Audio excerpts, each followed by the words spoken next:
Y, encantado, claro. ¿Y cuál es el siguiente paso después de tener todo el material para hacer el libro? Bueno, este es un libro que busca sintetizar muchos años de trabajo, ¿no? No es en sentido estricto una historia académica, sino un trabajo de memoria histórica, en donde se va enlazando, como si fuera una trenza, por un lado la historia de la educación rural en México, por otro la historia de algunas de estas normales rurales, y finalmente la tercera parte de esa trenza son las biografías de figuras que estudian y salen de las normales rurales y terminan desempeñando un papel fundamental en la historia de México. Son como si fuera un río que está alimentando por distintos afluentes, se van mezclando estas tres circunstancias. Y en esos personajes se termina expresando la historia profunda de este país. Uno de ellos, por ejemplo, Vicente Estrada, es quien toma la continuidad de la lucha de los campesinos jaramillistas en Morelos. Y así cada uno de ellos va retomando la estafeta de algo que aparentemente está escondido, pero que aflora, y es gracias a su papel y a su formación como normalistas rurales que puede tener causa. Una última pregunta antes de dejarle la voz a Mariana, perdón. ¿En qué editorial lo podemos conseguir? Fondo de Cultura Económica. Perfecto. Con el terrible Paco Ignacio Taibo II. Ese Taibo. Amigo de la derecha de este país. Es que antes de que se nos olvide, porque finalmente estamos hablando de un libro, pero de un libro que debe tener acceso al público. Entonces, perdón por haber interrumpido, Mariana. Que debo decir que yo lo busqué en Querétaro y todavía no llega. Y sí me dijeron varias librerías que se tardan a los foráneos. No es espontáneo tu trabajo. Mucha gente, Luis, podría pensar, y quien no te conoce, que decidí hacer un libro sobre escuelas normales, pero tú tienes una carrera larga siguiendo no solo la trayectoria sindicalista de lucha, de resistencia, de los pueblos y de las escuelas y de los maestros. ¿Nos puedes contar un poco de dónde viene también esta lucha, esta resistencia? Y además, estamos en coyuntura, no me gusta esa palabra, pero la tengo que sacar. Este momento en donde efectivamente la gente está otra vez poniendo una resistencia, pidiendo un llamado de aquí estoy, vamos a hacer algo, estamos pidiendo el diálogo.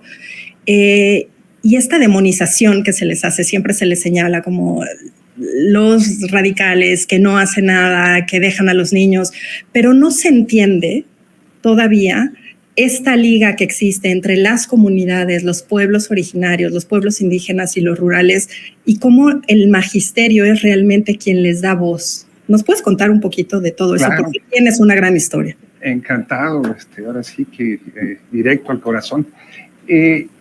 Hay varias historias que se cruzan aquí.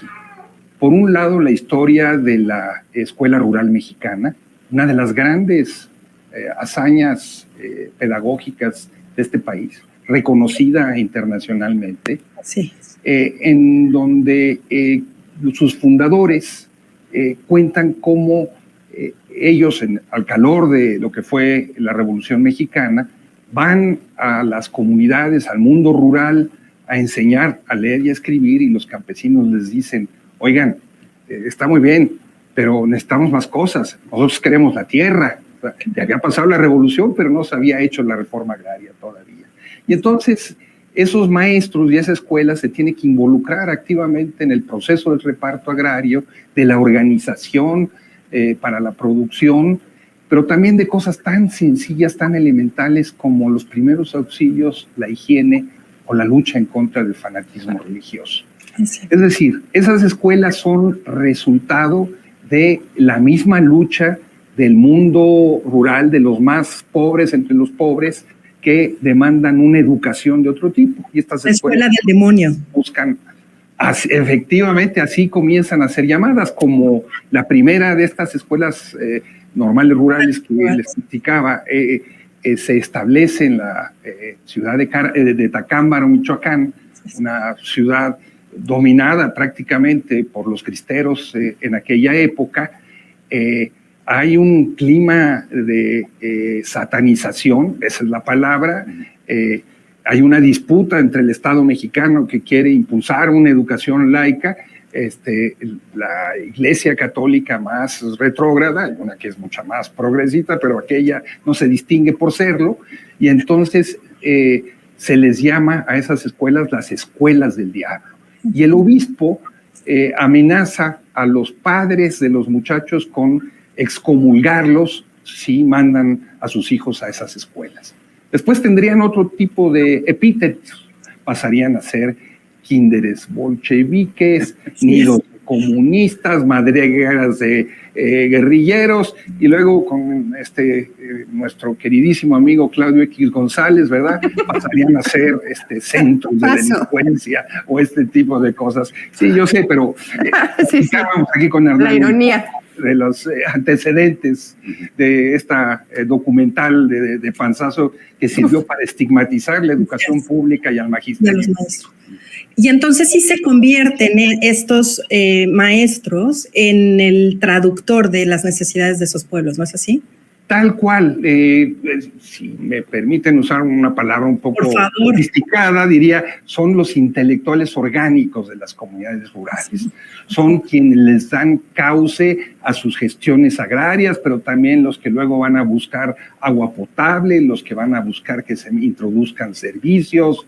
En el mundo indígena, donde no hay castellanización, funcionan muchas veces como un puente bilingüe, son las grandes bisagras entre la gran sociedad nacional y las comunidades rurales. Ese es el papel de esos modestos maestros que acaban siendo gigantes en la perspectiva de la historia y en la perspectiva de nuestra vida cotidiana.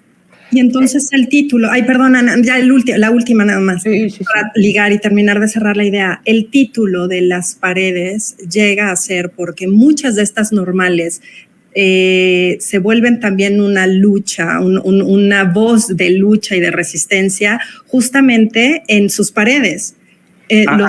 Los alumnos empiezan a pintar sus murales, ¿no? Así es.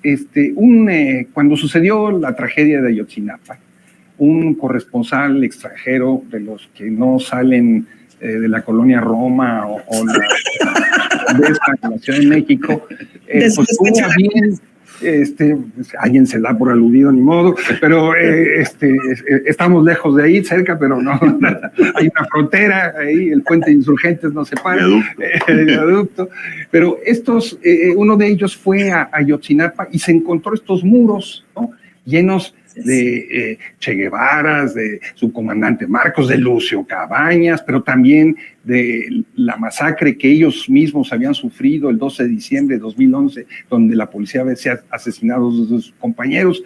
Y entonces este corresponsal extranjero dijo algo así como, bueno, estar en esas escuelas es como trasladarse a un país socialista. Bueno, yo creo que le faltó ahora sí que un poquito de barrio, porque le habría bastado con ir a Palacio Nacional, con ir a la Secretaría de Educación Pública o a San Ildefonso para encontrarse con que el muralismo, que nació hace también 101 años, junto con las escuelas rurales, y las escuelas rurales van siempre de la mano. Así es, es parte del legado de nuestro Vasconcelos.